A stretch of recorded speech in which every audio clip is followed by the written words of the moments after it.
여러분이 지금 피땀 흘려 공부해서 의사 면허를 땄거나 혹은 내 자녀를 의대에 보내기 위해 모든 걸 쏟아붓고 있다면 어떨까요?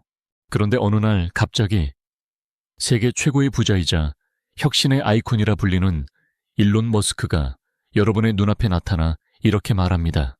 그거 3년 뒤면 아무짝에도 쓸모없는 비싼 취미가 될 겁니다. 라고 말이죠. 정말 말도 안 되는 소리 같죠?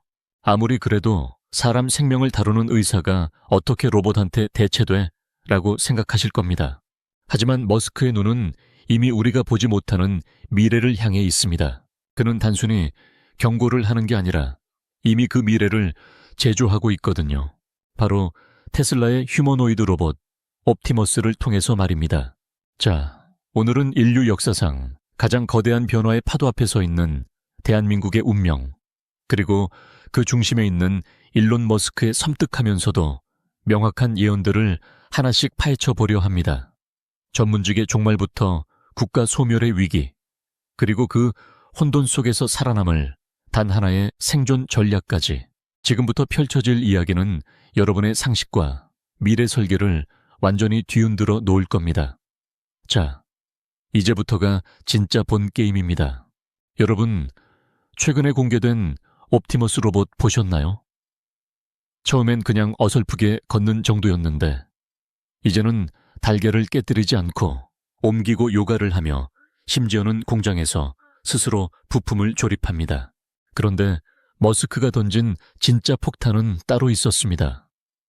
바로 이 옵티머스가 3년 안에 세계 최고의 외과 의사를 능가하는 정밀함과 학습 능력을 갖추게 될 거라는 선언이었죠. 인간 의사는 컨디션에 따라 손을 떨 수도 있고 수십 시간의 수술 끝에 집중력이 흐트러질 수도 있습니다.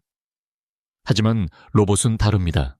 정목 중기임 권리 닐리빌림에 오차도 허용하지 않는 수치 제어, 그리고 전 세계 모든 수술 데이터를 실시간으로 동기화해서 학습하는 지능을 가졌습니다. 머스크가 보기에 의대 진학은 이제 가성비 최악의 투자인 셈입니다.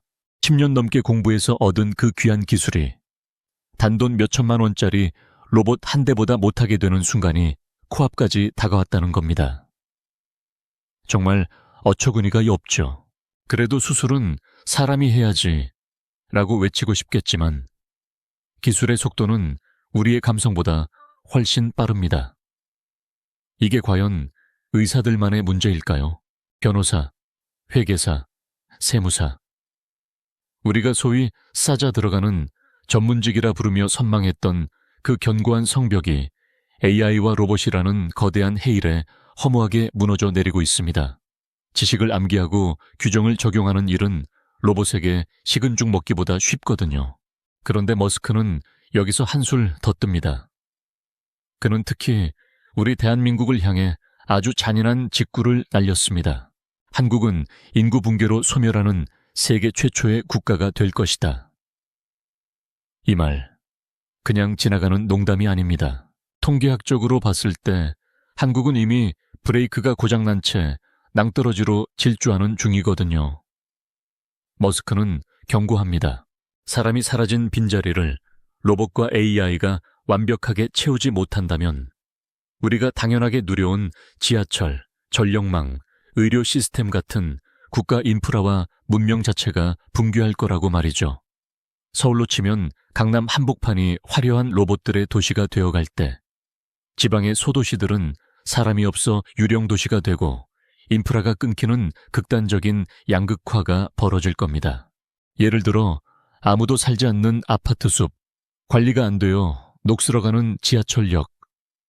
머스크의 예언은 단순히 기술이 좋아진다는 축복이 아니라 준비되지 않은 국가와 개인에게는 재앙이 될 수 있다는 공포스러운 예고장입니다. 스탈린그라드 싸대기 갈 길 정도의 아파트 지옥이 아니라 정말로 사람이 살지 않는 콘크리트 무덤이 될 수도 있다는 뜻이죠. 그럼 우리는 이제 어떻게 해야 할까요? 의사도 망하고 나라가 망한다는데 그냥 손 놓고 앉아 있어야 할까요? 아니죠. 이제부터가 진짜 중요합니다. 머스크는 파괴자이기도 하지만 동시에 생존의 실마리를 던져주는 인물이기도 합니다. 그가 강조하는 미래 생존 전략은 명확합니다. 이제는 더 이상 무엇을 아느냐가 중요하지 않습니다. 지시감기? 그거 챗GPT가 1초면 다 해줍니다. 자격증? 로봇의 펌웨어, 업데이트 한 번이면 무용지물이 됩니다. 진짜 중요한 건 연결하는 능력입니다. 여러 분야의 기술과 정보를 하나로 묶어 맥락을 읽어내는 통찰력, 그리고 이 모든 시스템을 움직이는 근간인 에너지 인프라의 흐름을 읽는 능력 말입니다. 머스크가 테슬라로 자동차만 만드는 게 아니라 태양광 사업을 하고 스타링크로 우주 인터넷을 깔고 XX를 통해 거대한 데이터 생태계를 구축하는 이유를 생각해 보세요. 그는 이미 개별 기술이 아니라 거대한 미래 문명의 운영 체제를 장악하려 하고 있습니다.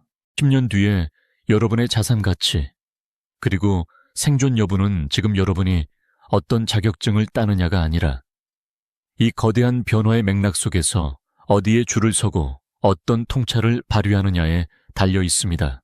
단순히 시키는 일을 잘하는 사람이 아니라 AI와 로봇이라는 강력한 도구를 부릴 수 있는 설계자가 되어야 한다는 뜻입니다. 자, 이야기가 좀 무거웠죠. 하지만 이건 우리가 마주해야 할 피할 수 없는 현실입니다. 누군가는 에이, 설마 그렇게까지 되겠어? 라며 외면할 때 누군가는 이미 머스크의 말 속에서 기회를 포착하고 있습니다. 오늘 여러분께 드리고 싶은 질문은 이겁니다. 만약 정말로 3년 뒤에 로봇 의사가 등장하고 우리가 알던 사회 시스템이 통째로 바뀐다면 여러분은 그 변화의 파도에 휩쓸려 갈 건가요? 아니면 그 파도를 타고 새로운 세상의 주인이 될 건가요? 이제 막연한 공포는 거두세요. 대신 눈을 크게 뜨고 세상이 어떻게 연결되고 있는지 지켜보십시오. 단순한 노동이 아니라 생각의 가치가 돈이 되는 시대, 인프라의 주인이 세상을 지배하는 시대가 오고 있습니다. 머스크의 경고는 위기인 동시에 준비된 자들에게는 인류 역사상 가장 큰 부의 이동을 예고하는 신호탄일지도 모릅니다. 오늘 준비한 이야기는 여기까지입니다. 여러분은 머스크의 예언에 대해 어떻게 생각하시나요? 과연 로봇이 인간 의사를 대체하는 세상이 올까요? 여러분의 솔직한 생각을 댓글로 남겨주세요. 저는 언제나 여러분의 통찰력을 깨우는 더 깊고 흥미로운 이야기로 돌아오겠습니다. 구독과 좋아요는 미래를 준비하는 가장 빠른 첫걸음입니다. 다음 영상에서 뵙겠습니다. 감사합니다.